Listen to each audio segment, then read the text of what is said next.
All right. My name is John Bass. Thank you so much. Please get up for your next comedian, Stephen Sumner. Yay!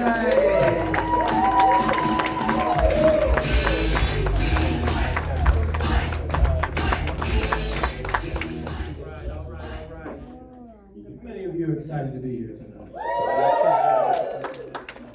How many of you had something better to do, but your friends couldn't stand that? You guys are a good crowd. You are. Sometimes comedians like to blame the crowd.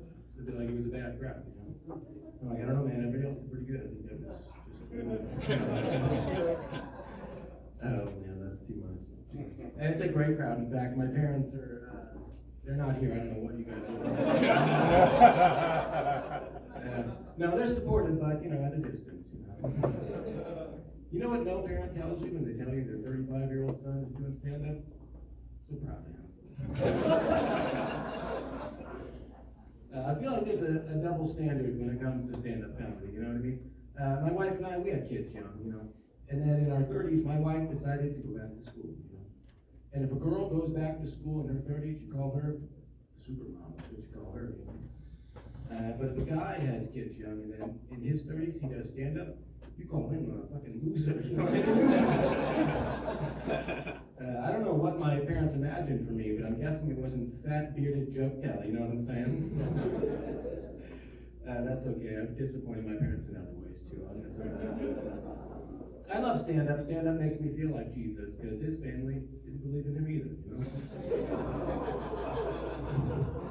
And it worked out great for him. He got, murdered. I guess never mind. Right?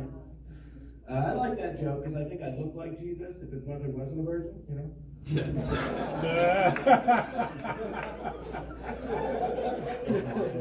I think I look like Jesus chose carbs instead of sinners. No, man, I think I look like I tell homeless people I'm Jesus so they'll give me their drugs. Am I right? Just a regular Jesus of Bethlehem over here. Am I right? I think I look like Jesus learned how to turn water into wine, and then he just kept all the wine for himself. You know what I mean?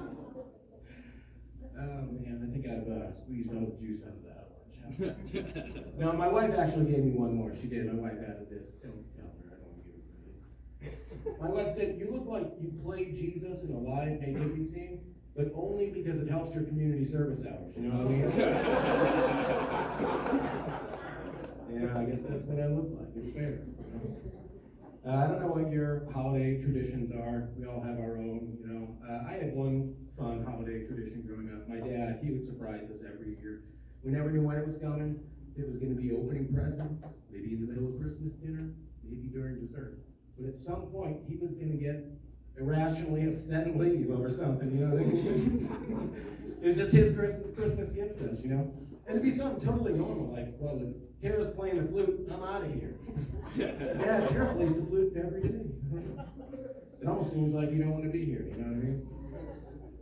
I feel like sometimes dads get too much credit. I grew up thinking my dad was a hard worker, and he was. My dad worked 2 jobs. But come to think of it, now that I'm an adult, was he a hard worker, or did he just not like us? You know what I mean? Well, that's rather convenient that you can't come to anything. You know what I'm saying? I thought you needed something. I have one Christmas tradition that I've carried on into my family. We love Christmas movies. Everybody loves their favorite Christmas. What's your favorite Christmas movie? Let me hear it. Let's go.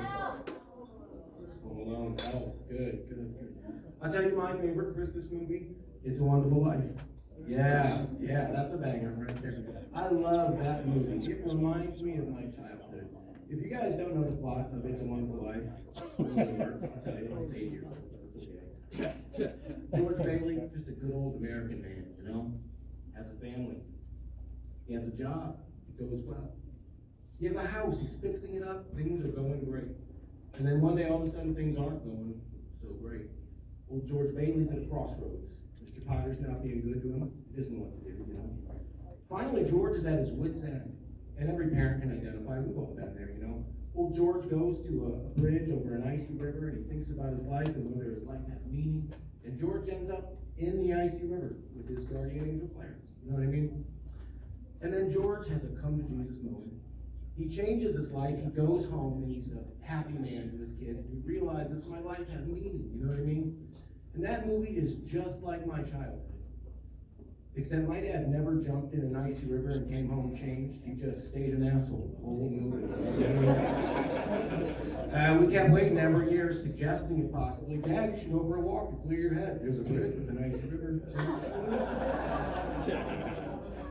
No, this is good. This is the Christmas spirit, you guys. I'm glad you guys came out tonight. I hope you're having a fun time. We're going to get our next comedian up here. And I even asked her how to say her name, so I wouldn't butcher it. Are you guys ready for this? Woo! Give it up for the very funny Allison Stapp.